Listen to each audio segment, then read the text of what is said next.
এই বসার পরে আমি পলাশকে আমি যতটুকু জানি এই অনুষ্ঠানের মূল ডিজাইনের পরিকল্পনা হচ্ছে আমাদের পলাশ। তার অনেক ক্রিয়েটিভ চিন্তা ভাবনা এবং মেধা মনন আছে। মাঝে মাঝে আসলে এই ধরনের অনুষ্ঠান কিন্তু আমি প্রায় 42 বছর বিএনপি রাজনীতি করি, কিন্তু এই ধরনের অনুষ্ঠান আমরা খুব একটা পাইনি, আমাদের চিন্তা চেতনাও আসে না। তবে আমাদের দলের মাননীয় ভারপ্রাপ্ত চেয়ারম্যান তারেক রহমান, আপনারা জানেন বাংলাদেশে একটা পরিবর্তনের একটা রাজনীতি উনি শুরু করতে চান এবং রাজনীতিতে গুণগত পরিবর্তন তিনি দেখতে চান। এটা আপনারাই ইতিমধ্যে লক্ষ্য করেছেন, সাংবাদিক বন্ধুরা বা দেশের জনগোষ্ঠী যারা আছেন সবাই লক্ষ্য করবেন। বিশেষ করে তিনি যখন বাংলাদেশের প্রথম প্রত্যাবর্তন করেছেন, আপনারা লক্ষ্য করেছেন তিনি তো একজন নির্যাতিত। 111-এ তার কোমরের পাঁজরের হাড় ভেঙে দেওয়া হয়েছে। 16-17 বছর বেশি সময় তিনি নির্বাসিত ছিলেন। যে কারণে ছিলেন তিনি তাদেরকে আক্রমণ করে একটা লাইন বক্তব্য দিয়েছেন, বলতো বাংলাদেশে এটি কিন্তু একটা নতুন ধারার একটা ইতিবাচক রাজনীতি। এখনো যে বক্তব্য দিচ্ছেন কাউকে আক্রমণ করে আমরা প্রতিশোধ দেব, আমরা এই যে ইয়ে করবো, এ ধরনের কোনো আপনারা লক্ষ্য করছেন তার নাই। আমি মনে করি এটা বাংলাদেশের রাজনীতিতে একটা নতুন অধ্যায়। তো আমরা, আপনারা জানেন আমাদের প্রয়াত নেতা, আমাদের বিএনপির রাজনীতির মূল ভিত্তি হচ্ছে শহীদ রাষ্ট্রপতি জিয়া রহমান এবং যার সততা এবং দেশপ্রেম নিয়ে এখনো বাংলাদেশের আমাদের বিরোধী বন্ধুরাও কিন্তু কোনো প্রশ্ন করতে পারে না। একইভাবে আমাদের প্রয়াত আমাদের সাবেক প্রধানমন্ত্রী আমাদের বেগম খালেদা জিয়ার সততা এবং দেশপ্রেম নিয়েও কিন্তু কেউ প্রশ্ন তুলতে পারে না। আজকে আমরা একটা কথা বলতে চাই, যেহেতু তারেক রহমান প্রশ্ন আসছে ধারাবাহিকভাবে। যখন আপনারা জানেন 111-এর পূর্বে প্রত্যেক দিন পত্রপত্রিকা নিউজ দেখতাম অমুক পৃথিবীর অমুক দেশে তারেক সাহেবের এত হাজার কোটি টাকা, পৃথিবীর অমুক দেশে তারেক সাহেবের এত হাজার কোটি টাকা। হ্যাঁ, শুধু লক্ষ কোটি হাজার। আচ্ছা বলেন তো 16-17 বছর তো একটি রাজনৈতিক দল ক্ষমতায় ছিল এবং আমি যতটুকু জানি আন্তর্জাতিক সমস্ত সংস্থার মাধ্যমে সমস্ত পৃথিবীর সমস্ত ব্যাংক তল্লাশি করেছেন তারেক রহমানের অর্থ বা কোকোর অর্থ অথবা খালেদা জিয়ার অর্থ অনুসন্ধানের জন্য। কি বলেন তো, আপনারা বলেন, এখানে সাংবাদিক বন্ধুরা আছেন, তারেক রহমানের কোন অর্থ পাওয়া গিয়েছে? এগুলো হচ্ছে বিএনপি এবং বিএনপির রাজনীতিকে জনসমক্ষে জনগণের কাছে হেয় প্রতিপন্ন করা, অসম্মান করা এবং একটা প্রতিশোধমূলক রাজনীতি, প্রতিহিংসার রাজনীতির এটা একটা বহিঃপ্রকাশ ছিল।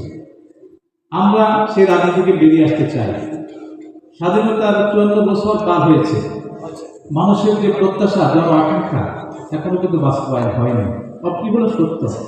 অর্থনৈতিক দুর্বৃত্তায়ন বাংলাদেশের প্রতিটি সেক্টরকে গিলে ফেলেছে এবং আমি মনে করি বাংলাদেশের 1 নম্বর সমস্যা হচ্ছে করাপশন, দুর্নীতি, আর 2 নম্বর অভাব হচ্ছে ভালো মানুষের অভাব বাংলাদেশে। সে যে দলই করেন, আমি কিন্তু কোনো দলকে এখানে করতে চাই না, ভালো মানুষের অভাব। এই যে আমাদের সম্মানিত প্যানেল আলোচক বৃন্দ বিষয়ভিত্তিক খুব সুন্দর কথা বলেছে।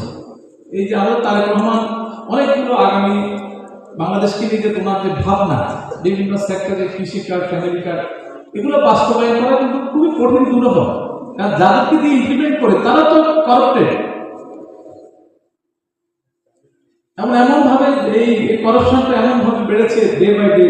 এখন যদি সৎ লোক, আপনার সুশাসন যদি না থাকে, সৎ লোক যদি আমরা না পাই, তাহলে এই মাঠ পর্যায়ে কিন্তু এগুলা বাস্তবায়ন করা খুবই দুরূহ কাজ। এটা খুব পরিষ্কার কথা।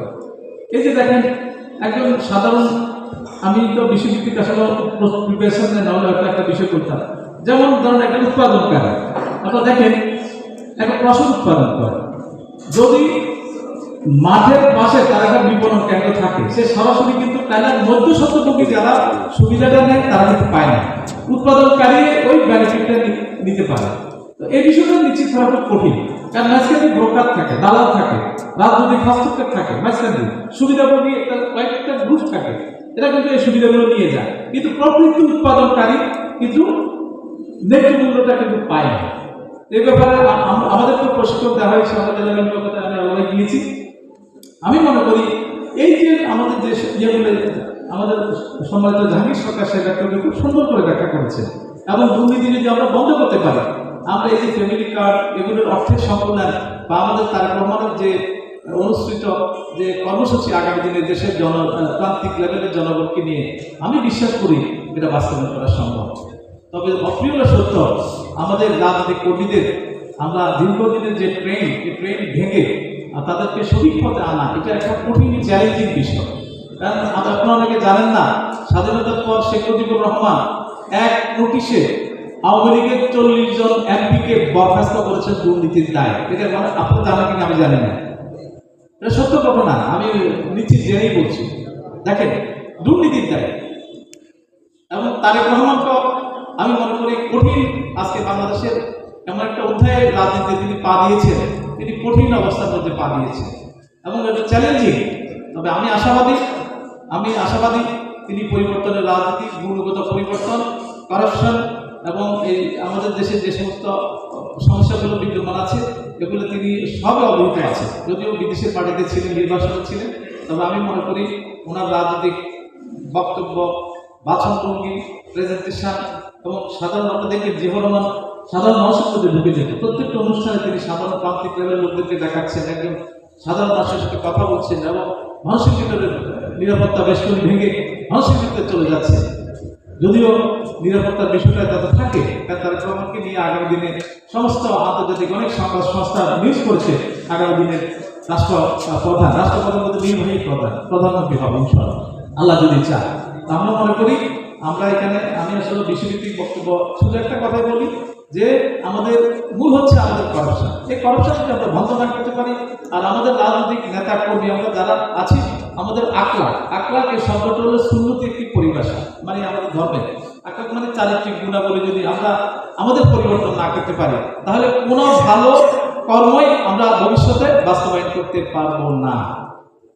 তারেক সাহেব সব, আমি এই জেলার রাজনৈতিক একজন কর্মী হিসাবে আমি অসৎ, আমাকে উনি একটা পলিটিক্যাল দায়িত্ব দিয়েছে ইমপ্লিমেন্ট করার জন্য, আমি অসৎ, তাহলে কি এই কাজটাকে সুন্দরভাবে মাঠ পর্যায়ে বাস্তবায়ন হবে? কোনোদিনও হবে না। বিগত সময়ে একজন রাষ্ট্রের একদম প্রধান থেকে নিচের লেভেল পর্যন্ত সমস্ত যে ধাপগুলো আছে সব ধাপগুলাই নষ্ট হয়ে গিয়েছে।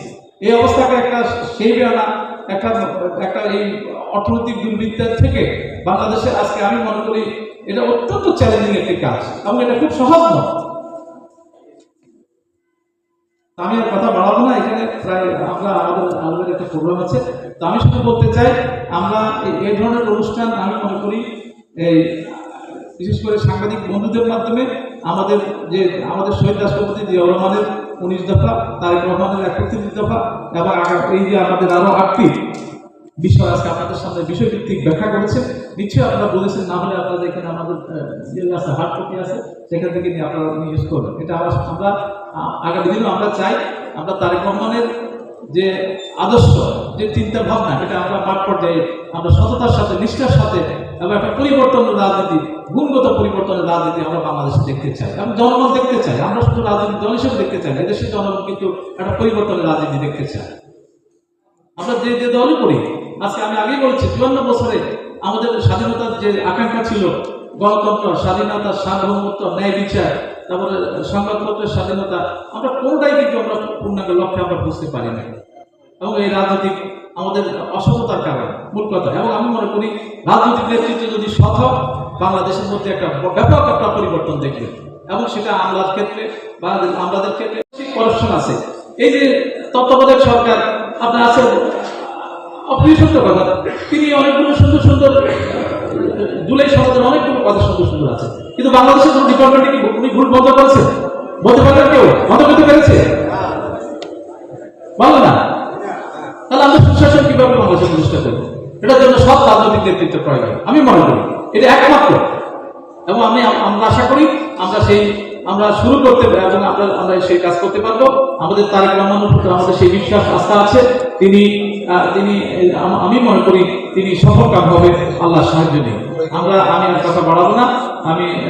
আমরা আশা করি যে আগামী দিনে আমরা বিএনপির যে অনুষ্ঠিত যে আগামী দিনে জনগণকে নিয়ে, দেশের জনগোষ্ঠী নিয়ে, দেশের বিভিন্ন শ্রেণী পেশার মানুষকে নিয়ে আমাদের যে ভাবনা, সেটা আমরা ইনশাআল্লাহ আমরা সুন্দরভাবে বাস্তবায়ন করব এবং বাংলাদেশ জাতীয়তাবাদী দল আমরা আশাবাদী জনগণের এই প্রত্যক্ষ ভোটে এবং অবাধ নিরপেক্ষ অংশগ্রহণ ভোটে ইনশাআল্লাহ রাষ্ট্র পরিচালনা করলে আমরা এই কাজগুলো আমাদের জন্য আরো সহজ হবে।